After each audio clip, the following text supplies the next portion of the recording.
Бүгінгі көңіл күйлері қалай балалар? Жақсы. Бүгінгі оқу әрекетімізде мен зерттеушімін атты байқауымызға балалар жаңағы тәжірибелі істерді жасайтын боламыз. Бүгінгі біздің тәжірибеміздің жүргізушісі Айару екен, иә? Айару өзіміз кәнеки біздің қандай тәжірибемен сендерге бөліседі екен?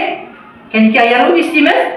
Біздің берілген жаңағы суымызға жұмыртқа салу арқылы зерттеу әдісін қолданады екенбіз. Жақсы ма? Жарайсың. Кәнеки енді біздің жұмыртқамызды суға саламыз, бірінші суға, иә? Кәнеки жұмыртқа жайып суға саламыз. Не істеді балалар жұмыртқа? Батып кетті. Судың түбіне батып кетті, яғни судың жұмыртқаның тығыздығы жоғары болып суға батып кетті. Келесі мінекей тұзды кәнеки бізде қолымыз ұстап тұрмыз, жоқ қолымыз ұстап тұрмыз, тұзды ұстап тұрамыз, тұзды, енді тұзды саламыз екен, салып не істейміз? Былғаймыз, былғаймыз, суды былғаймыз, яғни суымыз қандай болады тұз салған кезде? Және ащы болады екен, тұздың жағы қандай болады? Ащы, тұздың қатымы ащы екен балалар, мінекей. Жарайсың. Енді екінші жұмыртқамызды саламыз, кәнеки саламыз екінші жұмыртқаны. Екінші жұмыртқаны саламыз. Мінекей балалар, қайда кетті жұмыртқа? Судың астына батып кетті, иә? Мінекей. Біздердің суымыз араласпаған балалар, жұмыртқа не істеді? Астына қарай батып кетті, мінекей. Не істеп жатыр? Суымыздың жоғары қарай шығып жатыр ма? Иә, жоғары қарай шығып жатыр. Келесі, мінекей, 10 қасық салу керек, иә? 10 қасық салшы, тұзды. Қолымды ұстап тұрып саламын. Көп саламын. Саламын. Тағы да саламын. Жарайсың. Саламын. Мінекей балалар, неше қасық салып бізде? 3 қасық салды, енді былғаймыз. Яғни тұзымыз ергенше былғаймыз дейміз, иә? Тұзымыз ергенше былғаймыз. Тұз еру керек қой. Ермесе болса қатты.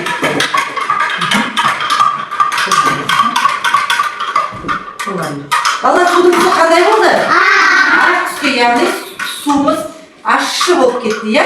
Болды, енді бұған не дейміз? Бұған істейміз енді? Жұмыртқамызды салады екенбіз. Сала қояйық. Тұзымызды әбден балалар істеу керек, еру керек еді. Енді, қараңызшы балалар, қайда кетті жұмыртқа?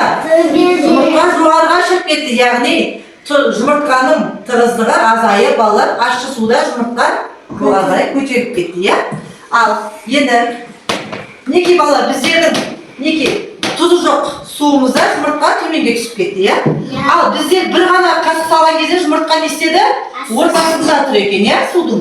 Ал біздер 10 қасық тұз салған кезде балалар жұмыртқамыздың тығыздығы азайып, жоғары қарай көтеріліп кетті, иә балалар?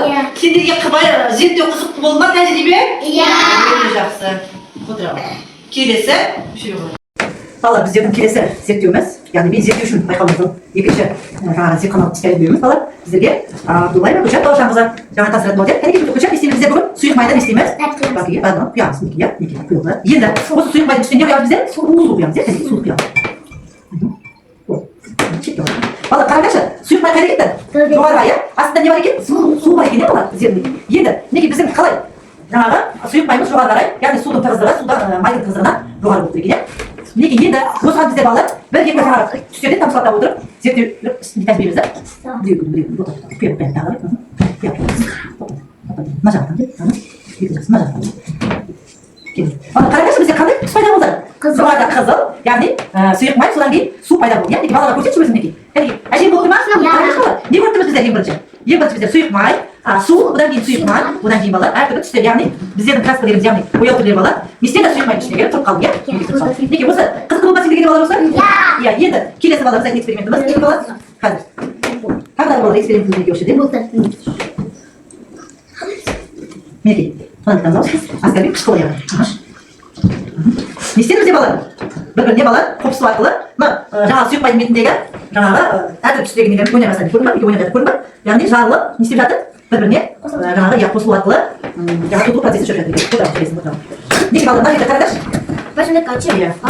Біздің келесі мен зерттеушімін байқауының үшінші, яғни зертханалық жұмысымыз балалар. Оны бізге Абдуллаева Ақбота Мұратбекқызы көрсететін болады балалар тәжірибемен, иә балалар? Кәнеки біздің тотымыз не істейді екен?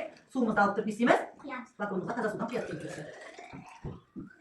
Біз нені көрдіңіз балалар? Су Су, яғни таза суды көріп тұрмыз екен, иә? Мінекей осылай жасаймыз. Енді осы суға балалар біздер осы судың бала есебінен түсін өзгертуіміз керек, иә? Біздер оған біздер балалар йодталық. Яғни йод деген неге керек балалар біздерде? Жарақат тамған кезде, иә, қан тоқтамаған кезде, яғни өмір қауіпсіздігін сақтай отыра балалар біздер не істейміз? Судың ішіне йодты құямыз, иә? Мінекей судың ішіне йодты құйдық мінекей балалар. Мінекей. Йодты құйдық. Йод қандай түске енді балалар? Балалар, қараңызшы. Йодтан біздің суымыздың қысымы қандай екен? Жоғары, яғни жоғары болғандықтан, йодтың қысымы жоғары төмен болғандықтан қайда кетті су? Жоғарыда иә, қараңызшы, су қандай түске? Екі түске бөлініп тұр ма суымыз? Қандай түске бөлініп тұр? Ақ және қызыл түске енді, иә? Яғни осы екеуін қазір біздер араластыра отыра. Балалар, суымыз қандай түске енді? Қоңыр түске еніп кетті, иә балалар? Қоңыр түске енді. Енді осы біздер осы қоңыр түстегі суымыз балалар қайтадан таза түске айналуға әбден болады деп біздер оған балалар аскорбин қышқылы деген балалар жаңағы ерітіндіні қолдана алады екенбіз мінекей балалар. Біздер дайындап қойдық балалар. Мінекей балалар, қараңызшы, қазір біздер аскорбин қышқылын тамыза отыра балалар суымыз қандай түске еніп жатыр? Ақ түске еніп жатыр ма? Мінекей балалар, қазір осы түстерді қараңызшы, мінекей балалар өзара тотығу арқылы не істеп жатыр? Судың түсі тазаланып жатыр, иә? Мына жағын бәрі аппақ болып келе жатыр ма?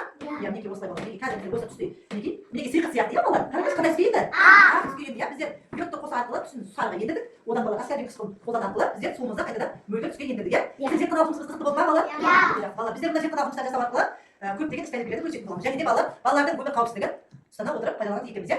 Жарайсыңдар балалар.